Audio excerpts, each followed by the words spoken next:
Hello, this is Steve, the Independent Patriot, and this is Sunday.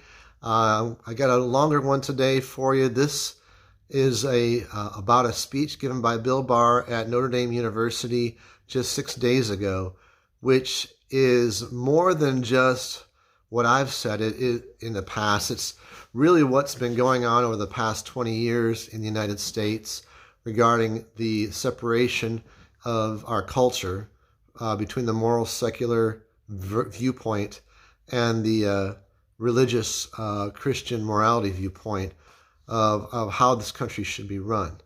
And it really goes to the heart of my thoughts in the past 4 to 6 months, actually the past year, as I've started looking into some of the activities during the 2016 election and the activities since then, and my disgust at how our media has treated the Republican Party and in general, and also in particular Donald John Trump, and also all those who believe in a moral compass, a moral viewpoint guided by whether it be religion or some other guiding virtues. Seems to be this new moral relativism is what Bill Barr brought about in his speech. It was very interesting. So I'll start. A lot of the people in the United States feel like religion is like a killjoy, and Christian ministers are just those to hold us down and keep us from having fun, and that is kind of it's more than just that, though, isn't it? Because that's just trying to take away the leadership and the moral guidance of our Christian ministers that try so hard to help us understand why we're having difficulties in our lives, what personal problems we might be having, and how can we become better people as a result of inward looking towards our past and our present and our challenges that we're under. This new moral relativism seeks to, instead of trying to fix ourselves or work on ourselves, it tries to just make government the new father figure or mother figure, and to get more and more out of the government through funding. But then it's really only a Band-Aid kind of way to fix us, because nothing can really buy happiness. There is no way to purchase moral values. It really comes from inside you. And so when I see people talking, railing against religion, I think, well, what are you going to replace it with? So Bill Barr discussed that. He said Judeo-Christian virtues really are best for man because they are taken from millennia of history, thousands and thousands of years of knowledge and understanding of what is best for man and how we should best act. And so when someone says, don't listen to your grandfather, or someone says, don't read that Bible, they're really trying to replace the knowledge and understanding and wisdom of thousands and thousands of years with this new thing that's brand new in our world called moral relativism and secular belief systems, which, what do they replace it with? Really nothing except the government and money. And money controlled by those in power who can dish it out. So you become really a slave, which I've said in the past, a slave to this new power called the United States federal government, or the state of whatever state you might live in. So religion frames a moral culture, and it teaches and trains and helps people understand what problems they're dealing with and how they can best resolve those problems in a person-by-person fashion, a micro-type fashion, where you're just dealing with your own personal self, and then being a better self, you can then help others. And so in my case, I needed to work on how I acted towards women when I was a single man. I believe I resolved those things. And now I'm married. I have children of my own, and belong to a church, and it has helped me through some of these things. Multiple different churches have, and yeah, I got called out once or twice, certainly, and that's what people are scared of, being called out for what they're doing, which is not the right thing. And but that's exactly what we need to do to improve ourselves and become better citizens of the United States. We need to work on ourselves, and then we can help others become better than them. And through in that way we can build a better society from within. Instead, and that way we have moral discipline. We keep ourselves in check with as a Christian society. And people say, "Well, don't talk about Christianity. That's not going to help."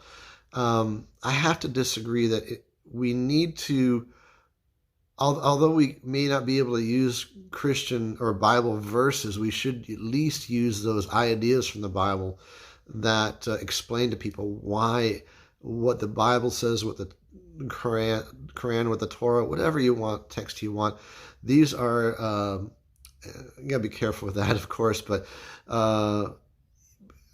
you have to have some sort of framework to live by that people can see, that person is living within their framework. Therefore, I can trust that person. I can work with that person. And when you're trusting people with running the government, you have to know that they are of moral quality, that they won't go around taking power and forcing people to do things that they don't want to do. And that's all about trotting on your freedoms. And in that way, your freedoms are being taken away even as we speak right now. And I'll get into that. So we're under increasing attack to drive religion from the public square. And it's funny because, as Bill Barr said in his speech, and I think he knows these figures are probably true, that when he was in 1965, when he started practice, illegitimacy, which is having children out of wedlock, was at 8%. In 1992, the average was 25%. And in 2019, today, the average is 40% of children are born out of wedlock. Why is this important? Why do we care? Well, I mean, when you have a child that has a mother and a father, they are going to have a social safety net.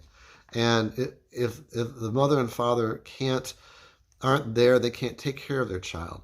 And as a foster father, I know what that looks like. I see kids that just are hurting and are it's awful to see them trying to make sense of the world, and many of them take a very negative viewpoint to the world because they're guides in life. Their mother and their father have been ripped from them, or their mother and father were put in jail for dealing drugs or something, which is very common, unfortunately, these days. And then here we are trying to legalize marijuana, and how is that going to help? Really, it's not going to help keep people disciplined. And we've allowed abortion to be more and more approved at later stages in a term. And how is that helping in the moral values when someone just decides they can have sex at any time and be totally, killjoy there. Once again, the religion is a killjoy, but it also keeps people in moral check from doing things that could be harmful to themselves. How is having a child out of wedlock harmful? Well, here you are killing a child. How does that make you feel? Does that make you feel pretty evil as a person? And then what else are you going to do if you decide you can kill an unborn child? What other things are okay to do? And at some point that the chaos gets a little out of hand. You can see how it goes downhill quickly. And there's more record levels of depression, and suicide rates are going up, and drug overdoses are going up. 70,000 people a year are now dying of drug overdoses. So when I have spoken in the past or written in my book recently about all these things, this is what I mean. And Bill Barr really goes to the heart of the matter. I mean, he's an amazing, amazing man. He has so much knowledge, understanding, and when he writes something, he comes from the law. He comes from philosophers, and he is probably the biggest inspiration to me right now as someone on YouTube trying to make points, and he make points with such clarity. So where is the progress that he mentioned of the progressives and the liberal left? What is the progress that they're making? Because really, this by replacing religion and which has been the history of the Homo sapien race from the beginning, there's been some sort of religion guiding us. To replace that, what progress are we making? How is it being replaced? And what system of values is being put in place? So far, it looks like the system of values is do whatever you want to do, rely on the government to fix your problems and heal your wounds, and go on and do what the heck you want to do tomorrow. And that's what it seems to me. And that becomes moral chaos. And that's what the conservatives are rebelling about, is that you can't just go out there and just say, do whatever you want to do. That it destroys the fabric of society that we're trying to raise our kids in a safe manner. And we want our kids to be safe. We want to have them grow up in a moralistic and value strong community. And if we can't find those communities, we're going to move. And and those places that have the less moral values are going to find themselves with no tax base, with no people with any money living around them. And for the media and Hollywood to back that kind of wide open drug crazed society, I think that's ridiculous. That's why that's why it's a battleground right now. That's why we have a division between the progressive left and the I would call it the Christian right. So can we count on a pendulum to swing back?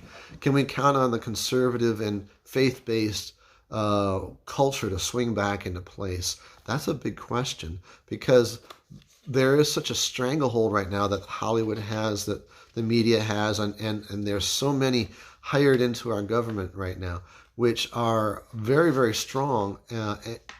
There's so many of them that held these liberal beliefs that I don't know how it's going to swing back. So really it becomes do we want this country to survive? Do we want to go the way of Rome or Greece or any other of those countries that had so much power they didn't know what to do with it, and they decided to go and be debauched, to go out there and be just get drunk and how is that going to be helpful to your society? It's going to let your society fall apart. That's what it's going to do.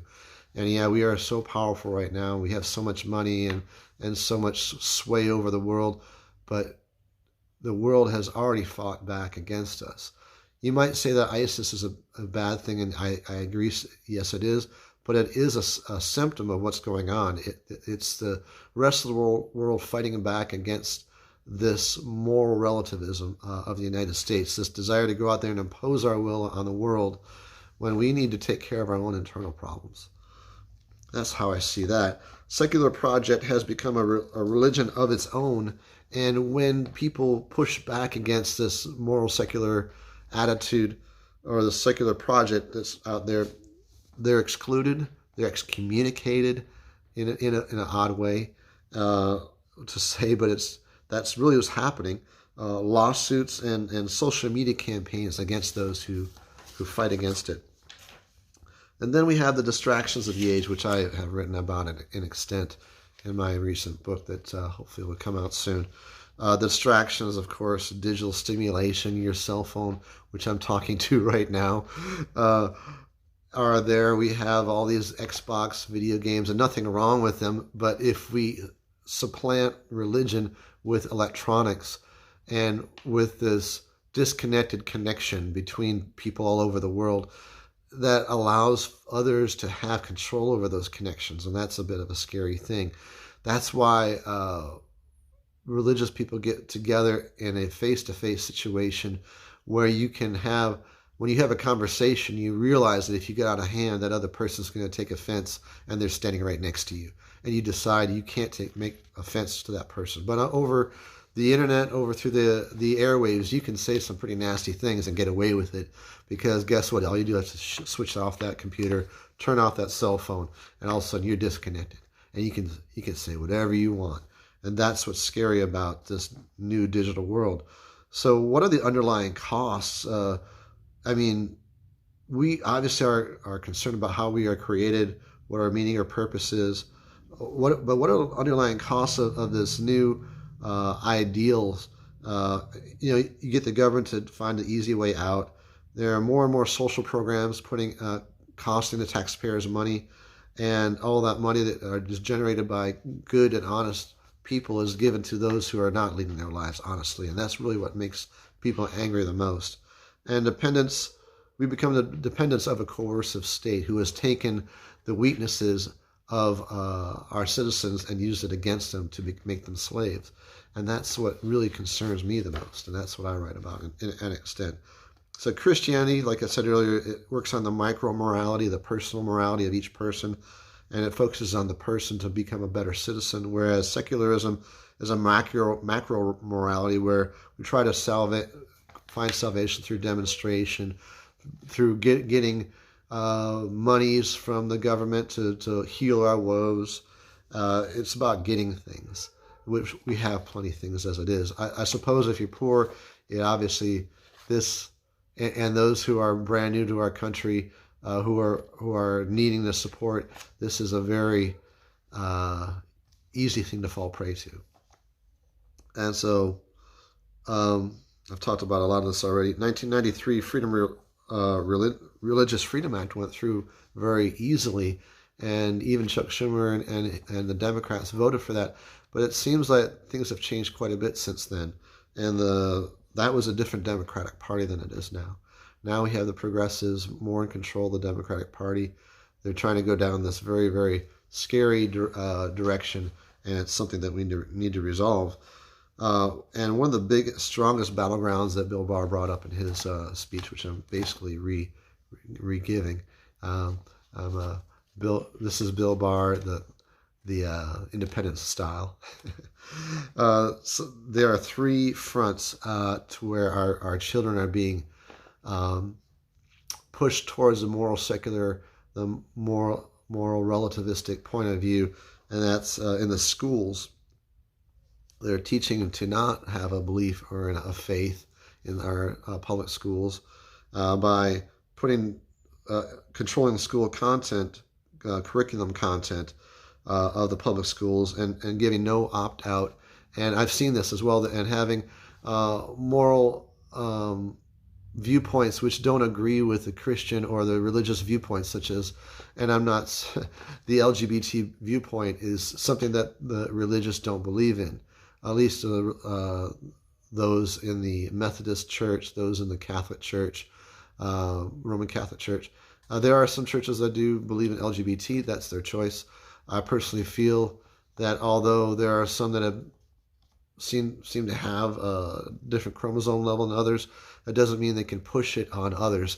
And when you have a curriculum out there that says that every child in the public school has to go to LGBT training or whatever this education is, they have to go. There's no opt-out. That's against our religious freedoms. And there should be an opportunity to opt out. There should be warnings that, hey, our school is going to teach these things, and if you want to go to some other class at that time, you can. And I wonder how many kids would do so if they could. State policies are to starve religious schools from funds, because now that we have Donald John Trump as our president, he is not allowing this to happen at the federal level, but at the state level, there's a lot of battlegrounds going on right now to starve religious schools from their funding. And then the state laws to force religious schools to not follow religious laws, like forcing a Catholic school to hire LGBT type employees when the religious school disagrees with the LGBT viewpoint and does not want to have LGBT folks. I don't know how to put that in a kind way. I guess it's the only way I can think of putting it, since I'm so old and I don't really understand how to speak appropriately there. I guess I shouldn't be concerned. Being a Christian man, I don't agree with the viewpoint. And then moral renewal. So to ensure we are using our own principles that we preach is one of the hardest things to do. And we need to first look at ourselves inwardly and decide, are we going to follow the Bible and its precepts? Are we going to read the Bible and know what those precepts are? If we don't, then we really don't know what path we're going down, and we might be coerced through the media to follow a different viewpoint than because that's what we hear the most. We're listening to all of the programs on television. It's easy to switch on the boob tube, the idiot box, and hear all sorts of banter that pushes us towards moral viewpoints that say that anything is okay. Just go right on ahead and do whatever you feel like doing, and instead of following your own religious precepts that you go to church for. Maybe you don't go to church, and you wonder, what's the point of going to church? Well, it is to help us to be better people. It is help us to be a better neighbor, and to understand how important it is to help others. When there's a problem in the world, that we should jump out there and help resolve those problems, whether it be a school that has been underwater in a flood along the Mississippi River, or going to a hurricane zone, going to a tornado zone, and supporting those who need their houses rebuilt, things like that. But we need to. It's hard to resist the moral relativism. It's important that we help our church reach out to those that have no other viewpoint than what they see on television. It's important to educate our children in the faith and the beauty of religion. There's no better thing we can do. And it's important to explain to our kids that there is truth, there is beauty, and that is something that they need to know about. So support religious education at all levels. That's the big takeaway from this. And keep your religious viewpoints in the public square. Keep talking about it. Get on YouTube just like I have here, and be a disciple for morality, values, and help bring back moral strength in our country by being a outspoken person. This is the Independent Patriot. Have a great Sunday.